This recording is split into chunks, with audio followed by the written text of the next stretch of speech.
बिस्मिल्लाहिर्रहमानिर्रहीम। अब हम अपने मॉडल पेपर का क्वेश्चन नंबर 6 करने जा रहे हैं और क्वेश्चन नंबर 6 जो है ये चैप्टर 13 से रिलेटेड है। ओके, तो इसको देख लेते हैं किस तरीके से है। नॉर्मली इस तरह के क्वेश्चन हमने देखा नहीं है कि एग्जाम में हमसे पूछे। So this is your question number 6। देखिए जनाब, कह रहे हैं बिल्डिंग है, उसमें 5 इलेक्ट्रिक बल्ब लगे हुए हैं ऑफ 100 वॉट। हर एक की पावर कितनी है हमारे पास? 100 वॉट है। तो मैं, अगर आप मुझे इजाजत दें कि मैं इसको लिख दूं कि टोटल पावर ऑफ बल्ब्स की जो टोटल पावर अगर मैं वो लिखूं तो मेरे पास कितने बल्ब हैं? 5 हैं और हर एक की पावर कितनी है? 100। तो ये कितने हो गए? 500 वॉट्स। बात समझ में आई या नहीं आई? हाँ, कितने बल्ब है? 5, हर एक की पावर कितनी है? 100 वॉट है। फिर वो कह रहा है 10 फैंस हैं ऑफ 60 वॉट ईच। तो मैं लिखूं total power of fans is equal to, कितने फैंस है मेरे पास? 10 और हर एक की पावर कितनी है? तो कितने हो गए ये? 600 वॉट्स। फिर कह रहे हैं 10 ट्यूब लाइट्स हैं, तो मैं लिखूं total power of tube lights. तो मेरे पास हैं 10 और हर एक की पावर है मेरे पास कितनी? 40। तो ये कितने हो गए? 400 वॉट्स। एग्रीड? उसके बाद वो हमसे कह रहा है कि एंड 1 इलेक्ट्रिक आयरन। तो मैं इसको लिख देता हूं पावर, टोटल पावर तो नहीं, पावर ऑफ क्या? आयरन, इलेक्ट्रिक आयरन, इस्त्री जिसे बोलते हैं, उसकी जो वॉट है वो कितने हैं? 1000 वॉट्स हैं। ठीक है, तो हमें क्या मालूम करना है? Find the number of units. एक तो हमें मालूम करना है कि नंबर ऑफ यूनिट्स कितने हैं, क्वेश्चन मार्क। और दूसरा मालूम करना है एक्सपेंडिचर, खर्चा कितना आएगा भाईजान, बिजली का बिल कितना आएगा, एक्सपेंडिचर। ठीक है, क्वेश्चन मार्क। और एक्सपेंडिचर ऐसे मालूम करना है कि हमारे पास है जो पर यूनिट है, एक यूनिट के जो पैसे हैं वो है 90 पैसा। ये मेरे बाप दादा के ज़माने की बात हो रही है, 90 पैसे का यूनिट है। ठीक है, अभी तो जो एक यूनिट है वो कम से कम भी कोई 11 रुपए का है, लेकिन बाहर से 90 पैसे का लगाया है। थोड़ी सी थ्योरी समझ लो अब जरा कि कहानी है क्या हमारे पास। कहानी ये होती है कि देखो, हम ये बात जानते हैं, मैं थोड़ी सी थ्योरी लिख देता हूं ताकि हमें बात को समझने में आसानी हो जाए। बात यह है हमारे पास कि हम पावर का फॉर्मूला जानते हैं कि पावर हमारे पास होता है work done divided by time. Work का यूनिट क्या होता है? जूल। और एनर्जी का यूनिट भी क्या होता है? जूल होता है, एनर्जी का यूनिट भी। तो एनर्जी डिवाइडेड बाय टाइम क्या कहलाता है? पावर। तो दिस इंप्लाइज दैट अगर मैं पावर को टाइम से मल्टीप्लाई करूं तो ये क्या आ जाएगा मेरे पास? एनर्जी। और ये एनर्जी इज इन किस में आ रही होगी? जूल में आ रही होगी, राइट। फिर हम पावर के अंदर एक बात पढ़ते हैं और वो ये बात पढ़ते हैं कि हमारे पास एक यूनिट, पावर का यूनिट तो वैसे आपको क्या नजर आ रहा है? वॉट। देख रहे हैं आप? वॉट आपको नजर आ रहा है। हम एक यूनिट पढ़ते हैं पावर के अंदर ही जिसे हम कहते हैं किलो वॉट आवर। और ये जो किलो वॉट आवर है, 1 किलो वॉट आवर, ये बनता है 3.6 10⁻⁶ जूल के। तो किलो वॉट आवर एक्चुअली किसका यूनिट है? जूल का मतलब है एनर्जी का यूनिट है। ओके, और ये तो हमारे पास एक बात होगी। इसका मतलब ये है कि अगर मैंने जूल, एनर्जी किस में कैलकुलेट कर रहा हूं? जूल में। तो मैं जूल से किलोवाट आवर में और किलोवाट आवर से जूल में जा सकता हूं, ये रिलेशन है मेरे पास। ओके, तो मैं क्या करूंगा? मैं एनर्जी कैलकुलेट करूंगा सबसे पहले किस में? जूल में। फिर इस रिलेशन के जरिए इस एनर्जी को किस में कन्वर्ट करूंगा? किलोवाट आवर में। मैं ये कहना चाह रहा हूं कि जब भी आप एनर्जी इन जूल को डिवाइड करोगे 3.6 10⁶ से, तो तुम्हारे आंसर का यूनिट बन जाएगा क्या? Kilowatt hour. ये मेरी बात समझ रहे हो? मैं सबसे पहले पावर मल्टीप्लाई बाय टाइम करूंगा, इससे एनर्जी निकालूंगा किसमें? जूल में, और फिर उसको किस में कन्वर्ट कर दूंगा? किलोवाट आवर में। अब आपके ध्यान में ये सवाल रहेगा किलोवाट आवर में क्यों कन्वर्ट किया? इसलिए कि याद रखिएगा कि ये जो नंबर ऑफ यूनिट्स है ना, ये याद रखिएगा, नंबर ऑफ यूनिट्स का मतलब होता है नंबर ऑफ किलोवाट आवर। ये याद रखिएगा, हमारे बिजली के बिल में 1 यूनिट का मतलब होता है 1 किलोवाट आवर, 2 यूनिट का मतलब होता है 2 किलोवाट आवर। तो हमारे बिजली के, अगर आपने घरों में मीटर देखा है वो लगा होता है बाहर, उसमें यूनिट का कोई ऑप्शन नहीं है, लेकिन किलोवाट आवर का ऑप्शन है उसमें। वो आपको दिखाता है किलोवाट आवर इतने हो चुके हैं, तो वो किलोवाट आवर क्या है आपके एक्चुअली यूनिट। तो मैं क्या कैलकुलेट करूंगा, किलोवाट आवर, और जैसे किलोवाट आवर कैलकुलेट करूंगा क्या चीज कैलकुलेट हो जाएगी, नंबर ऑफ यूनिट्स कैलकुलेट हो जाएंगे। ये वाले से का मैं जवाब दे दूंगा। क्लियर है?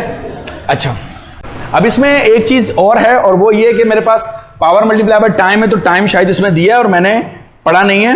वो कह रहा है find the number of unit use in 30 days. कितने दिनों में मालूम करने, 30 दिनों में मालूम करना है। If all the appliances are use 4 hours a day, अगर रोजाना 4 घंटे यूज हो रही हैं, तो यार मुझे बताओ, मैं यहां पर ये डेटा बना लेता हूं कि जो हमारे पास टोटल टाइम है वो कितना है। टोटल टाइम कितने दिन है, 30 डेज। हर रोज कितने घंटे यूज हो रही हैं, 4 घंटे। तो ये कितने बन गए हमारे पास, 120 आवर्स।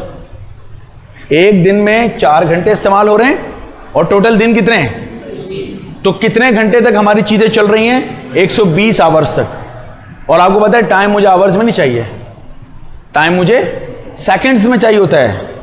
तो दिस इंप्लाइज दैट, क्या मैं इसको सेकंड्स में कन्वर्ट कर सकता हूं, 120 को मल्टीप्लाई करना है 3600 से, क्योंकि हर आवर में 3600 सेकंड्स होते हैं। तो यहां से मेरे पास क्या आ जाएगा, टाइम आ जाएगा। ये समझ आ रही है बात की? तो अब इसको तुम लोग कैलकुलेटर से मल्टीप्लाई कर लो और मुझे बता दो कि कितने बन रहे हैं।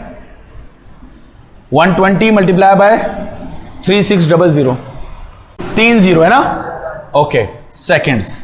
ये हमारे पास हो गया, ठीक है। तो अब हम रेडी हैं इसको करने के लिए। ये जो थ्योरी वाला सेक्शन है इसको मैं मिटा रहा हूं, फिर हम इसको जरा सॉल्यूशन कर लेते हैं। चलें जी, अब हम कैलकुलेट करते हैं, सॉल्यूशन लिखते हैं इस दफा, और ये नंबर ऑफ यूनिट्स हम कैलकुलेट कर रहे हैं। तो हमने अभी बात की थी कि सबसे पहले हम पावर का फॉर्मूला इस्तेमाल करेंगे, जो कि है हमारे पास एनर्जी अपॉन टाइम, और नेक्स्ट स्टेप में हम एनर्जी मालूम करेंगे, पावर को मल्टीप्लाई करेंगे किससे, टाइम से। So energy is equal to, अब पावर, टोटल पावर हमारे पास कितनी है, तो हम इन सबको प्लस कर देंगे टोटल पावर में। तो देखिए इसको मुझे ज़रा ऐसे पहले कर लेना चाहिए था, लेकिन मैं इधर ही कर लेता हूँ। देखिए पावर हमारे पास कितनी है, 1000 प्लस 400 प्लस 600 प्लस 500, ठीक है। ये मैंने सारी पावर को प्लस कर दिया और मल्टीप्लाई कर दिया किससे, टाइम से, जो कि है 432 एंड 000। सो ये मेरे पास कितना हो जाएगा, this implies that energy is equal to, तो ये 1000 और ये 1000, 2000, 2500, 2500 मल्टीप्लाई बाय 432 000। तो यहाँ से ज़रा एनर्जी मुझे बता दें मल्टीप्लाई करके कितनी आ रही है। सो हमारे पास आ रहा है 108, और उसके बाद इतने सारे जीरो आ रहे हैं, और यूनिट क्या बन रहा है हमारे पास, जूल। तो मुझे जूल से किस में जाना है, इलेक्ट्रॉन वोल्ट में। तो मुझे बताइए E इज इक्वल टू, मुझे अपने इस आंसर को मैं डायरेक्ट यहीं पे कर लेता हूँ। इस आंसर को किससे डिवाइड करना पड़ेगा, 3.6 10⁻⁶ से डिवाइड करूंगा, तो अब ये किस में कन्वर्ट हो जाएगा, किलो वॉट आवर में कन्वर्ट हो जाएगा, राइट। तो अब आप इसको 3.6 10⁻⁶ से डिवाइड कीजिए।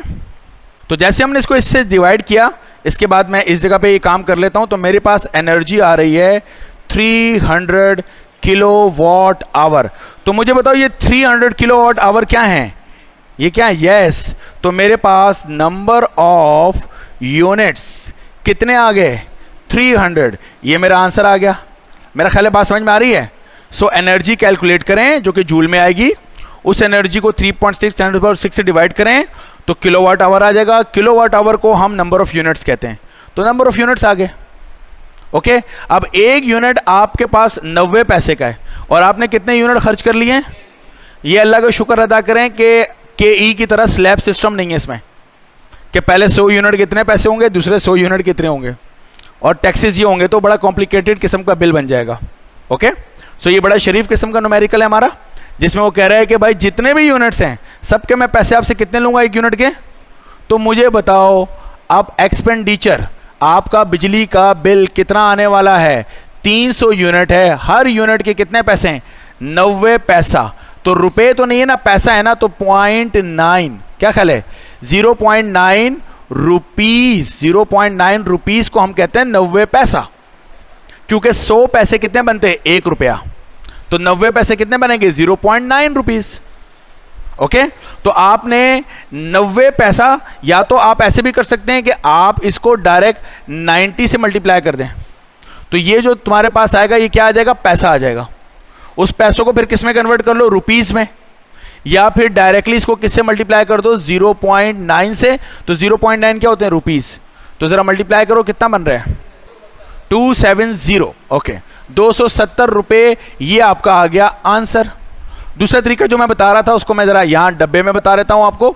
वो मैं ये कह रहा था कि आप 300 को मल्टीप्लाई कर दें 90 से, तो 9 3 27 और 3 0, ऐसे ही है ना। अब आप मुझे बताएं ये क्या आ गया? पैसा। और 100 पैसों में 1 रुपया होता है, तो मैं इसको किससे डिवाइड कर दूंगा? 100 से। तो 2 0 से 2 0 कैंसिल कर दिए तो 270 आ रहा है, दोबारा आ रहा है।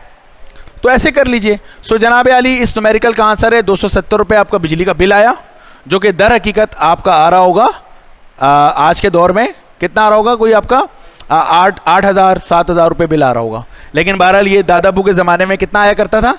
270 रुपए आया करता था, जब 90 पैसे का यूनिट था हमारे पास। I believe so. समझ में आ गया numerical? Thank you so much.